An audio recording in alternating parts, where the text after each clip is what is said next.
Yes, you have my consent to be recorded. What is some background slash demographic information on yourself as an individual? Um, from New York City. Uh, I play bass. Um, both my parents are punk rock metalheads.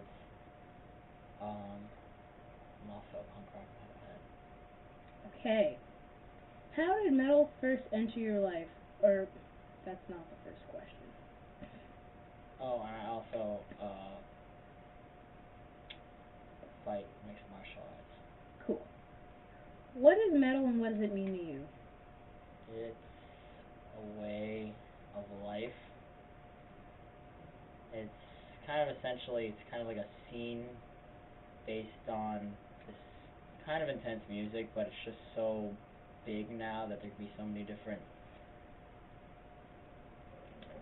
based on the way it was created, it's expanded into so many different genres that within the scene of metal, it has its own individual scene. Awesome. So, what is the metal culture like as a whole? As a whole, Yes. it's not for the faint of heart. How do you mean? It's not for people who just like to relax and not do much and get up early and go to bed. Get up early and go to bed early. And it can get from the like gnarliest people you meet to the most flamboyant people you can meet, but at the same time, even the most flamboyant people you can meet are still in some way some of the gnarliest people you can still meet. Awesome. So, how did metal first enter your life, and in what ways did it start to become a part of your identity? Um, I guess in 8th grade, I really started getting it. Like, I used to be like a diehard AC/DC fan, even though they wouldn't even be fully considered metal. But that's what got me into that kind of music, just that hard chugging guitar rock.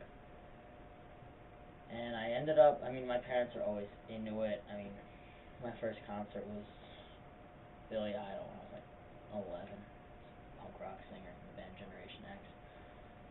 And I mean, I saw Motorhead, another punk rock metal band, when I was like 14, 15 or something.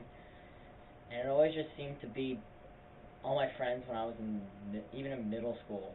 We were all like the metalheads in our school. So like always wearing black, long hair music dudes. And it just kind of progressed from there. And I've just always been expanding and expanding and just trying to learn more and more about it. Excellent. So, can you, you explained first going to your first uh, show when you were 11, and then revisiting a more metaler, a band that was more considered metal when you were 14. Can you describe more what it was first like being a part of the scene and how you first started participating? Well, I mean, because my parents are always so involved in it, I was always going to shows a lot with them back in the day. And I still do. I still go to shows. I mean, we saw, what's the most recent metal band we all saw? Maybe, Rammstein. Oh, we saw this band called Skullfist. They're pretty awesome. They're from Canada. They rocked. They were awesome. They played at Webster Hall. It was like barely anyone there, surprisingly, but it was awesome. And that was only a couple months ago. um, and for me personally, how I contribute to it by myself, I'm always supporting it, repping it, listening to it, pretty much forcing other people listening to it who are always around me or just hanging out with me. It's all we really got. And I end up it just seems like more of the friends that I have, not saying they're all metalheads, but usually it seems like the metalheads have similar ideals on life, and that kind of brings us closer. Not that we just all listen to metal, but that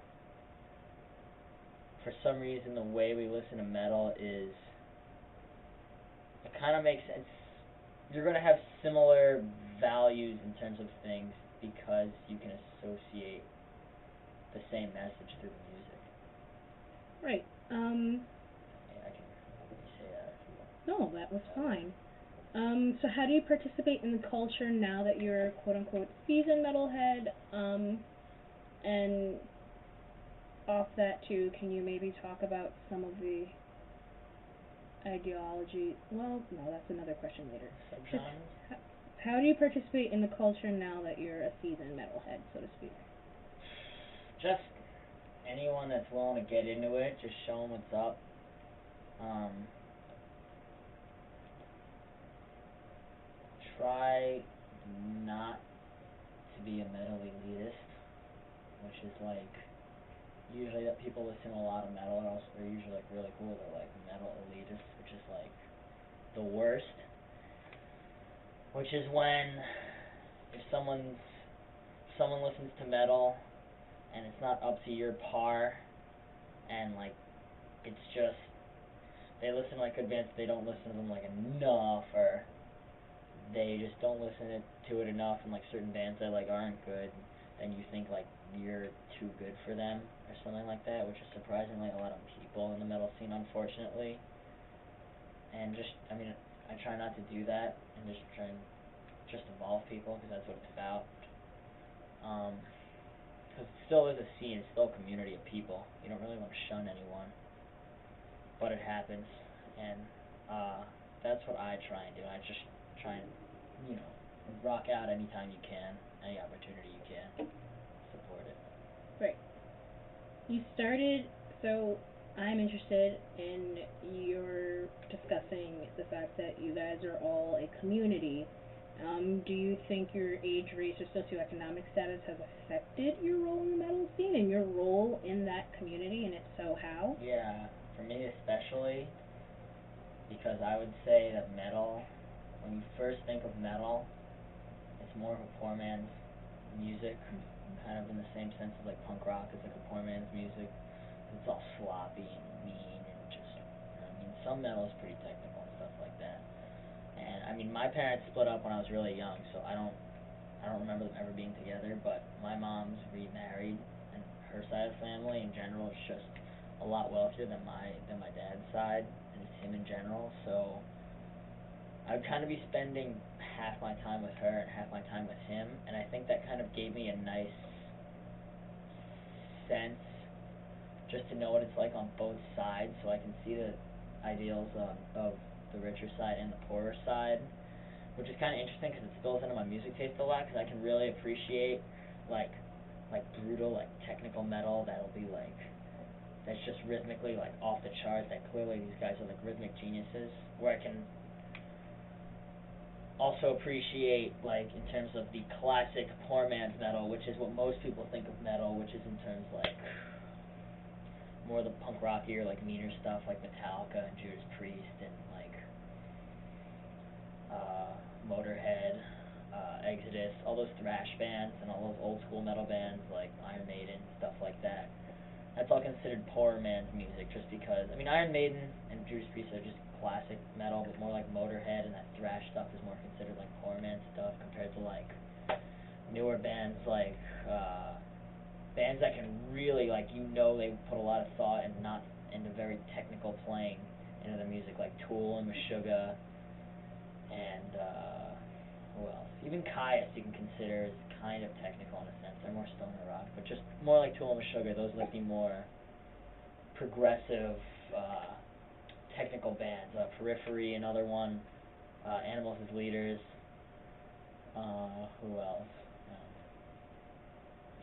That's all I can think off the top of my head for now. But those are the most, in terms of, those are what the richer kids that listen to metal listen to, is more technical, progressive music that, because they weren't as poor, they're more used to just, it's more refined, it's produced better, it's considered like a higher education of metal music, and it's a whole different feel, you know what I mean? I like both because I can appreciate the technicality of that, but at the same time, the technicality of that music there's no real vibe. It's very cold. It's like a machine because it's so technical. Compared to like more of the punk rock metal where it's a lot sloppier and it's more about just like partying and just mean tough metal and I can appreciate that because it's more of a vibe, and you don't really have that in a technical metal. It's sloppier, but it's more of like a collective in terms of metal scene, whereas the more technical bands are like, this is how good we are on our instruments, and we're a tight unit making this like incredible music, so you should watch us. Whereas like the core metal bands, like Motorhead and Exodus, Metallica, thrash bands, are more just like, come on, you're in it with us. We're all the same type of people here. This is a unit. You might as well just jump on the stage and play around with, because this could have been any of you playing these instruments. How about your age and race? Well, I'm 19, so I think I don't know, it's pretty interesting. Just because metal's been evolving for so long, and just come into so many different genres and subgenres within that, it's kind of cool to look back on it. A lot of people in my generation don't really appreciate a lot of that older stuff. I love it, but I mean, I think I came after a lot of it. I haven't really heard of any really new bands pushing any boundaries as of lately, except for maybe the progressive ones, or like the really, really progressive ones that like I wouldn't even deem as fully metal anymore, because like bands like Tool and Sugar really push the boundaries for that in terms of that space and that kind of style of metal, whereas like and Periphery and Animals as Leaders are considered more gent now, even though you can still clearly have metal elements within them. I think just my age is just, it didn't really help me any in terms of, because I didn't grow up with a lot of the metal that I listened to. And don't get me wrong, there's still a lot of metal bands I like that are making music now, but none that are, in my opinion, doing anything specifically like new, groundbreaking sounds.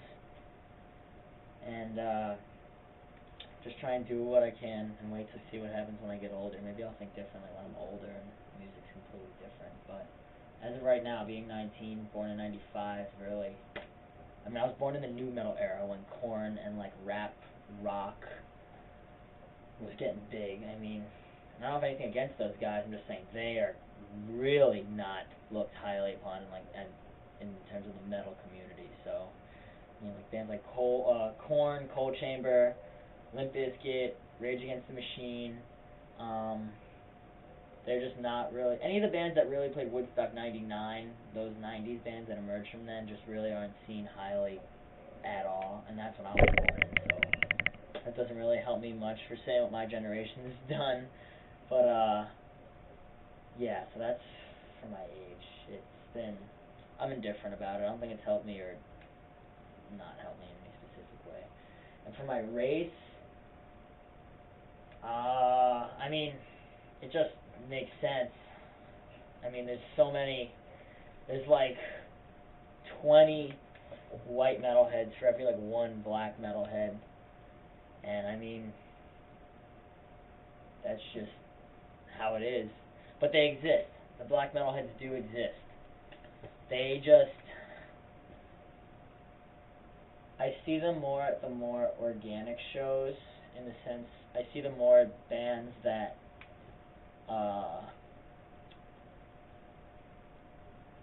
see them more at bands that have more of a collective sound and less of the progressive technical bands. I also see them a lot at hardcore shows.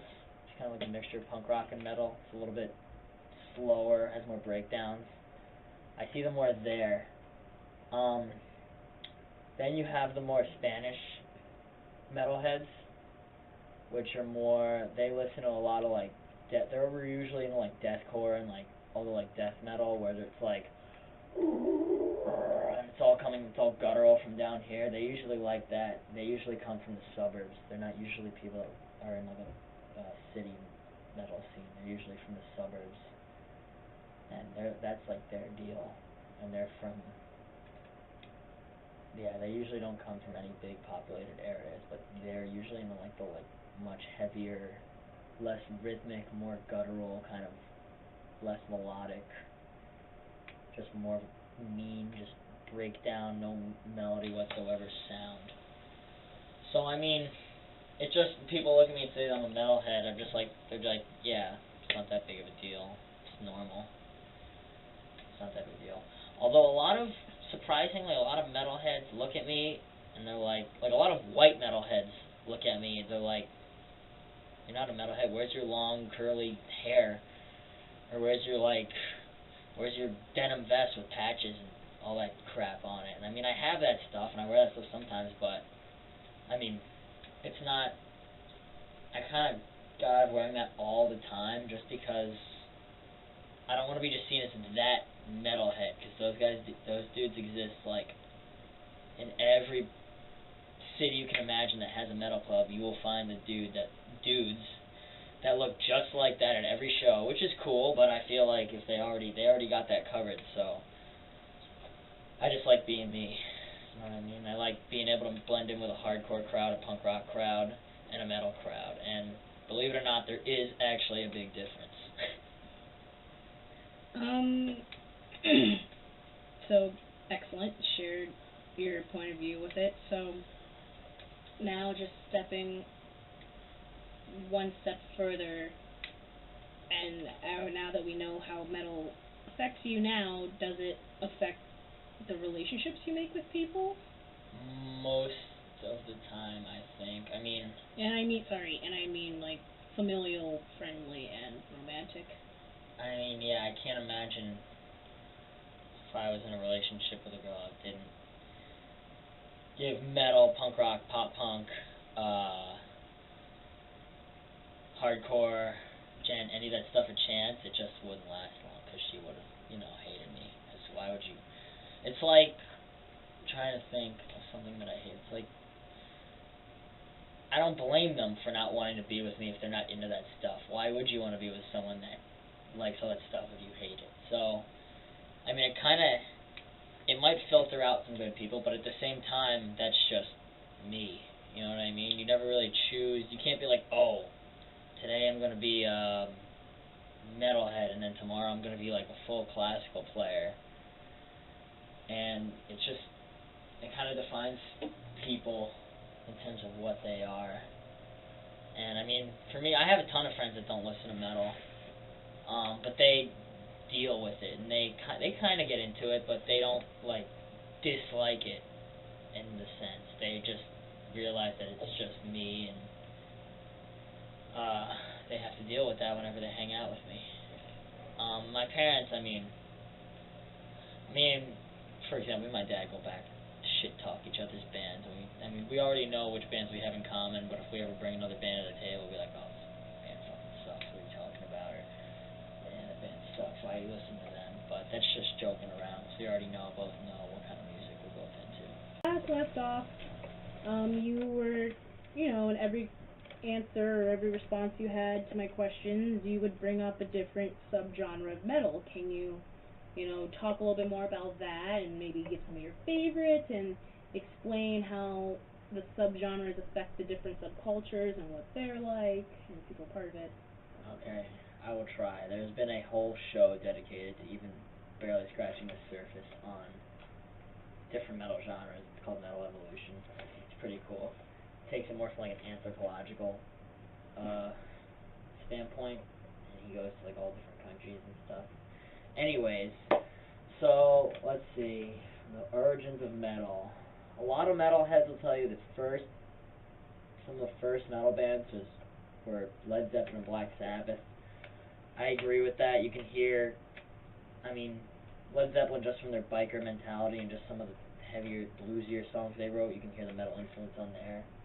Black Sabbath, you can hear just from their crushing monster riffs. When you hear Tony Iommi play Iron Man, or even the first song, Black Sabbath, with that bell in the beginning and the rain in the background, it sounds so satanic. You know what I mean? That's where you kind of have the real Satan element that's so attached to metal. Um, so that's kind of like the very early. You can kind of put that even before standard metal. Then after that, you have like kind of like the classic bigger metal bands like Judas Priest, Iron Maiden. Those are like the two bigger kind of heavy, full leather, long-haired metal dudes, which is just interesting because consider the metal god. Rob Halford, the singer for Judas Priest, actually is fully homosexual, which is pretty interesting. Like the metal god, like the head of metal, is considered is a full just homosexual. Just an interesting concept when he first came out. So yeah, those are like the kind of the base for what metal can be considered. Then you can hear a lot of like the punk rock elements in metal, just the kind of rawness. It's more technical than punk rock. It's played at a bigger scale. It's more of a show. You have bands like Motorhead, which are kind of punk rock and metal fused together, which is kind of like uh, a bluesy, just mean, like aggressive tone. It's awesome. They're from England. Uh, then you have kind of a generation after them in terms of that punk rock metal genre, kind of called crossover metal. And you had all these bands like Municipal Waste and Toxic Holocaust, where it's like their verses will be all like punk rock, like la la la la la la, beer beer beer beer beer beer beer, speaking really fast, jumpy jumpy jumpy jumpy, and then towards the middle you have like a chugging like metal riff, like punk rock punk rock punk rock punk rock punk rock, metal metal metal metal, and that's like their whole thing, and they all sing about like partying, drinking beer, stuff like that. So that's kind of like the punk rock kind of crossover metal. Then you have the more hair metal, which even within itself has a couple subgenres. And I would guess the biggest hair metal band ever would probably be like Motley Crue. And there, I mean, you could say they look like girls, but they were really gnarly, about as heavy as it got, with just partying and just being nasty and just all over the place. I mean, their songs are they're just out of control. And they're the more nastier side of hair metal. Whereas, because hair metal on the on the West Coast is where hair metal just got so big, just because it's so nice there, and it's much more of an easier way of life than the East Coast, which I'll get into in a little. Whereas, like on the West Coast, you had all these bands popping up in LA, like Motley Crue, Poison, Def Leppard, although I'm not even sure if they're from LA, but they have that same sound. LA Guns, all these bands, they just had this kind of hair metal, singing about girls and just hanging out and just chilling on the Sunset Strip. And so when you had those hair metals getting big, you had kind of another section of hair metal which kind of, it's hard to describe, but there is a fine line when you listen to the songs. There's the like out of control, balls to the wall hair metal like Motley Crue, and then you kind of have like a softer hair metal, more like Poison and King Cobra, where in my opinion it's just not as rockin'. It's more poppy than it is hair metal, which is still cool in a sense, but I just like the rockin' side more because it's more considered back to the standard metal, more like the basis of metal, like Judas Priest and Iron Maiden, and that's awesome. And that's all West Coast. Um, East Coast is a much more, it's just a lot. It's a rougher way of life on the East Coast. Up by upstate New York and New York City, you just had there was more punk rock and more hardcore. And hardcore, in a sense, was a mixture of old school metal and punk rock, but it's different than crossover metal. It's more on the punk rock side, and it has a lot more breakdowns, and it's not as big of a theatric. It took more of the elements of punk rock in the sense that it is more inclusive, and the bands don't have to be technically as good as a lot of the metal bands. And technically speaking, like skill-wise, I can't solo over like, you know, brilliant, beautiful solos, but more better songs and amazing breakdowns. And all that stuff is just every person that sings it and goes to shows just seems like they have to be tougher than everyone else, and it's just it really captures what it's like living just I would imagine what it was like living on the East Coast in the sense of just it's just way tougher. Like if any of those dudes from California playing hair metal came over here, they'd probably get their ass kicked. Just 'cause it's so much colder and meaner, and just a lot of the bands like that, like even from around here, the band Section 8 or Stigmata. If you look up any of their stuff used to be insane from by Albany and Troy.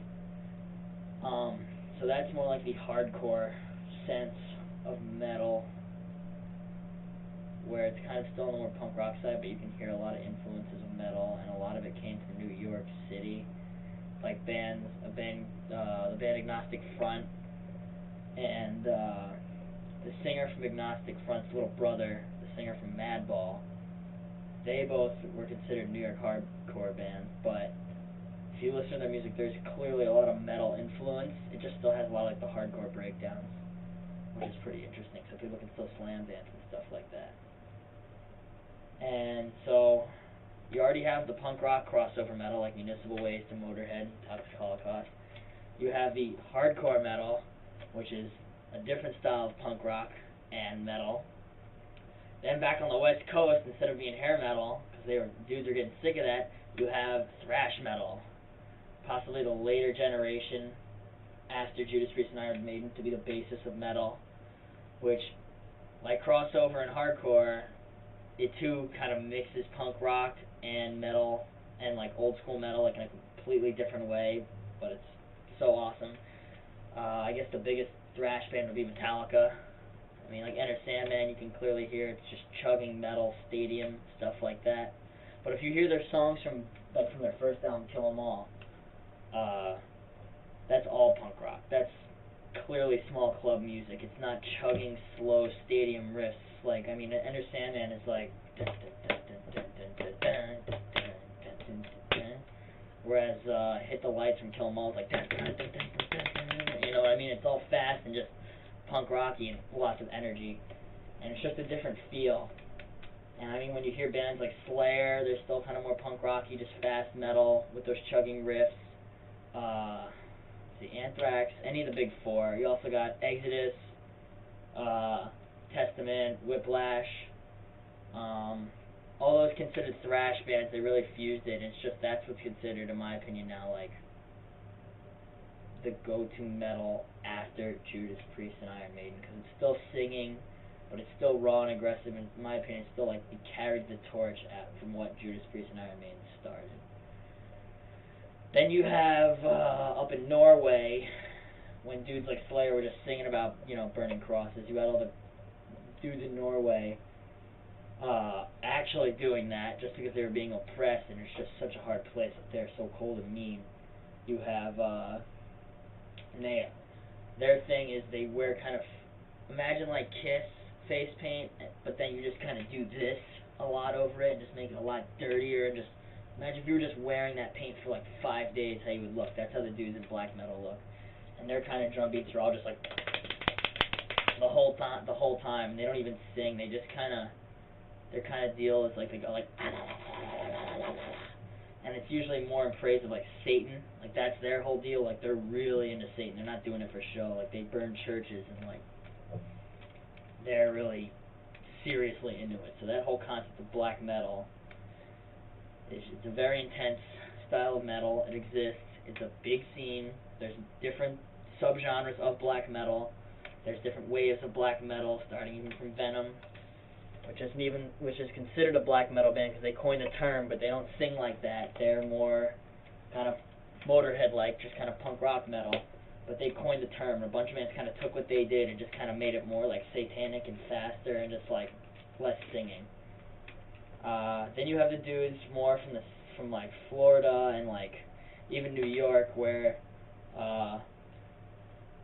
it's a lot slower than black metal, but it takes the same line of not singing, except it's not up here with the it's more down here where it's like and it's all guttural and you can't really hear it. You can't. It's not made to be audible in terms of lyrics. It's more to drive the song. It's more rhythmic based for the song to go. It's more guttural. Just some people don't like as much melody. And their whole deal is that's pretty much you could have the drums going like this. You could have the drums going like, you know what I mean? It's just more based on the vocal style and just singing about kind of like you can't even tell half the time what they're singing about, but that's like their thing. That's what death metal is and like deathcore and stuff like that. It's more with the guttural singing. That's what pretty much that's how they made themselves to be a name in a scene. Then you have another, style that pretty much carried the torch with, you have thrash, the original metal, like bands like Judas Priest and Iron Maiden. And then you have power metal. Power metal is the metal you hear about where all the dudes are really buff and have like long, luscious, like blonde hair, and they're all gonna like trial over the warrior god and save the mountain and go on the thing and go on the ship and save the universe and all that stuff, which is cool. The music's pretty awesome. Ronnie James Dio, who passed away sadly recently, he was, in my opinion, considered like the start of the heavy metal, the power metal scene. He invented this, the devil horns, that concept. This was his thing. And he always used to wear armor in his videos and stuff like that. And then you have bands from Scandinavia that weren't into that whole black metal thing. They weren't Satanists, they were warriors. So bands like Amon Amarth were sailing across the ship and speaking of Norse gods and lore. Now that look of all black, sleeveless shirts, black jeans, and drinking like beer from like the mugs and riding the ship across the Arctic snow bank, whatever they want to call it, and just speaking about Norse mythology, which is cool. And even that can sometimes spill into a little like the death metal singing, but more or less it's more about going on the journey and saving the earth and going to battle. Then you have dudes from Europe who do industrial metal, which is more like Rammstein, which is more like they're a German band. And their whole thing is fire and singing just about like crazy shit, and it's more of like you're in like a factory in a sense, more than just straight metal. Then you have bands like Ministry, another band where it's just like more of like a factory style. That's why it's called industrial. And you could say Marilyn Manson, Rob Zombie. They're kind of more industrial. And then finally, the one other genre you have, because they kind of spill into each other a lot, is the more shock metal, which is like where it's more of like a show and theatrics and stuff like that. Like Alice Cooper used to cut his head off on stage and all that crazy shit like that. Rammstein, they blow fire out of their mouth. Marilyn Manson and Rob Zombie, they have all this crap going on all over their stage. And they kind of come from their uniting thing isn't really a region, it's more of the love for the show and freaking people out. It's pretty interesting. When you go see them, you're not going to like a concert, in my opinion, you're going to like a show, and you have to expect to see all these theatrics along with the songs. Like Guar is another one, where it's just like all these cavemen running around stage and beating each other up and stuff like that. It's pretty cool. It's nice to see that the music's also mixed with some kind of theatric to add to it. King Diamond too, another one that kind of is all about the Satan and just that was his shtick. He used to have a big show and stuff like that. And then forgot one more genre. The last one that I can think of right now off the top of my head, progressive metal. That's bands that, like I was saying before, that really push the envelope in terms of weird time signatures and really technically crazy stuff. Like Tool, they're one of my favorite bands of all time.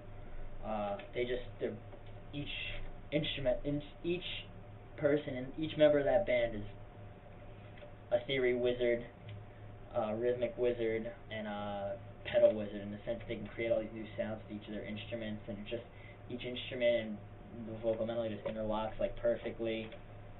And next thing you know, you have this grand, like, each song by them is like 9 minutes long, and it just takes you through this whole long crazy journey where it just pushes your ears to see how much it can take before it resolves finally and it comes to an end in this nice little like big package.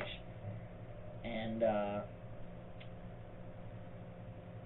that genre, in my opinion, has been very difficult to get off the ground. In my opinion, just because at least the other music you can kind of associate something in terms of like rhythm or like guitar work or stuff, but all the progressive music is very like high level stuff, and it's clearly not going to appeal to the masses. Not saying that black metal and death metal do, but that the technicality of the band, a lot of these bands you have to appreciate for how good they are at their instruments, not just for the song that they create, which is like the complete opposite of like punk rock, where it's you have to appreciate the song and the vibe they create, and not how crappy they are on their instruments. And so that's progressive metal, and it's getting there. It's making its way up the chart. I mean, Tool kind of opened the door for it.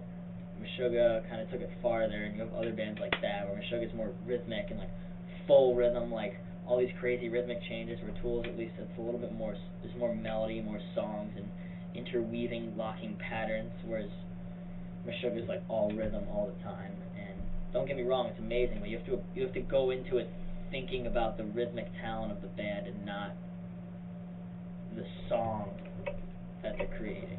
You were pretty much talking about all these different subcultures and how they're, you know, thriving. Do you think metal as a whole, in reference to our society as a whole, is dying? No way. I mean, well, besides like the big pop festivals, what else is big? Big metal festivals. That means there's still so much interest. I mean, I can name like 4 metal festivals at the top of my head. I mean, you got like the Mayhem Fest that plays every year. It's got a huge following. I mean, it goes across the tours across the country. You have the New England Metal Fest, just like 4 days of different generations of metal bands, which is good and bad depending on how you look at it. You have Heavy Montreal, it's a big one in Canada. You have I think Rock on the Range. Download Festival is a 3-day one. I think I can't remember where it's at, but I think it's huge band names. There's AM Ring in Germany, which is like a whole town's worth of people can fit within that. It's probably the biggest crowds I've ever seen have gone there. And, I mean, they've had strictly metal only festivals there. So I don't think it's dying. It's it's also just it's unlike punk rock and hardcore, in my opinion. I mean, you could say punk rock breached the mainstream, but not nearly as much as uh, metal has. I mean, mostly every person knows what Enter Sandman is by Metallica. Or I remember when I saw Rammstein, saw all these normal people there, and I was like, what? These guys are freaking maniacs that only wear black leather and spikes and freaking German combat style, and they just burn their pianist alive and throw him all over the place and light all this shit on fire. I was like, what are you guys doing? And they're like, oh, we just happen to love Rammstein. I was like, it's way more alive than people would think. You know what I mean? It's just a very weird sight for me to see. And so many metal bands are playing stadium shows. So many metal bands are playing B-list shows, which is more like not stadium but big club. So many bands are playing under that, which is a medium-sized club. So many bands are playing under that, which is like a small club. So many bands are playing under that, a bar, and there's always people supporting them. And pretty much, if you're good, people are gonna support you. They're not gonna it's not just gonna die out just because there's so many newer metalheads coming, and it's just so wide that people can't help but like it in some way, shape, or form. You know what I mean? And even if it's just that one band, uh, so be it. Like I have a friend that only likes, he doesn't listen to any metal or is not involved in any way, but he's a diehard Judas Priest fan. You know what I mean? Stuff like that. And I'm not saying that that's what keeps it alive, but it's just weird, just weird coincidences like that happen. You know what I mean? And just sometimes even people that don't listen to it that much, they're like, "Oh, this band's coming, we gotta see them, just to see them live." You know what I mean? I think album sales are dying in terms of CDs at for the least. Uh, People download music illegally. People still buy their records, I would think. Merch is helping them a lot, whereas buying music, in my opinion, isn't, just because of the internet. So that's um, kind of downgraded them. But at the same time, you could say more bands have been discovered through the internet, in a sense. I've learned like a lot of new bands just through other bands and related videos online, stuff like that. So that's pretty cool. It's helpful for them. And then I go see them live after I hear about them. But I don't think it's gonna die at all. I mean, there's just metal. They're everywhere. They are gonna be everywhere, and it's just so ingrained in the mainstream now. Oh, it's not that ingrained in the mainstream. It's still like, I wouldn't say a metalhead is a mainstream person, but it's just gotten big enough because of us that it can be recognized in the mainstream. Uh, my only concern, in my opinion, is just a lot of the older metal bands that are keeping, in my opinion, like the traditional sense of metal alive are dying out. Like for example, when I saw Skullfist, there was like 30 people there, and it was kind of sad because they're like a really talented metal band. They sound very old school, and they're just not known at all. Whereas a lot of like overproduced bands that haven't really done the local scene and touring and stuff like that are just getting picked up and just thrown into like stadium tours like that. It's just very interesting how that works. So I mean, it's still gonna be around. I just hope that there's still bands that keep the original classic sound of metal alive. Okay. Um, so, I mean, this is probably, you answered this question already, definitely. But, I just want to hear a one final grand all say all of the ways that being a part of the metal scene has shaped you and affected your identity, like now as a 19-year-old. You just sometimes you just gotta look at life like certain metal songs. You know what I mean? And it's like I said before. It's not for the faint of heart. It's I mean, if they can, people that don't listen to it can listen to that softer stuff and get down, but for us, we're heavier than that. We like it like that, and that's how it shaped me. It's just, I mean, you're a metalhead. You listen to Judas Priest and Motorhead and Iron Maiden and Ghoul and Metallica and Exodus and the Agnostic Front. All of these bands, you know what I mean? They bring it, and they're not messing around. You know what I mean? They're heavy, and you know what I mean. They all like to party, and it's just more of a gnarlier way of life. Like I said before, it's more from a poor man's perspective, and not dressing up all the time, and waking up early and going to bed early, and kind of just not conforming to the norms of society in a sense like that. Okay. We're pretty much done here, but do you have any final thoughts on metal or any other thoughts or ideas that you would like to share now that you didn't get to share in our interview together? It just always seems like I could find there's just so much out there. It's crazy. Like it just seems like every day I'll find like a new song or a new band that's really good that I've just somehow managed to never hear before. I just add them to I'll just add them to my collection of bands that I like, and it's just crazy how big it really is, and I didn't even realize until you really dive in and get involved in it, and you're like, oh my god, God, there's so many bands, so many good bands to support, just so many bands to listen to, so many bands you want to see, so many bands' records you want to get, just stuff like that. It's awesome. Okay. Thank you.